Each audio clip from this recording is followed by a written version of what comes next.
Hi. In this video, I will show you how to set up Google Forms as a trigger in BitFlows.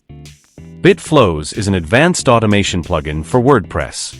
It helps you create complex workflows and integrate various apps seamlessly. I have already installed the BitFlows plugin on our site. So let's begin. Step 1. Create a new flow. First, navigate to the Flows page. If you have not created any flow yet, click on the Create Flow button. Enter a name for your flow, and then click on the Create button. Step 2. Add Google Forms as a trigger. Now, click on the plus icon. A pop-up will appear. From there, search and select Google Forms on Form Submit as the trigger. Next, select a webhook from the drop-down menu. If you don't have any existing webhook or want to create a new one, simply click the Add Webhook button. Here, write a name for your webhook. Step 3. Configure your Google Form. Now open your Google Forms and click on the three-dot options. Then select Apps Script.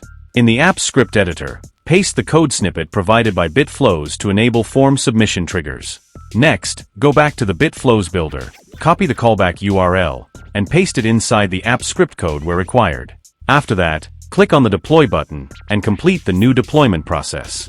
This will authorize the script and allow your Google Form to send data to BitFlows whenever a form is submitted. Next, complete the trigger setup process by confirming the event trigger.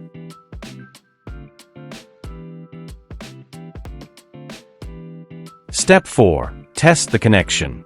Now, publish your Google Form and go back to BitFlows. Then click on the Listen Response button. Now I will submit a test response from Google Forms.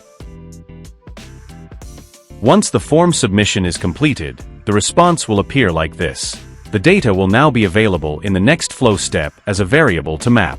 Finally, close the Trigger tab. We have successfully added a Google Forms trigger to our flow. Thanks for watching, and don't forget to subscribe for more tutorials.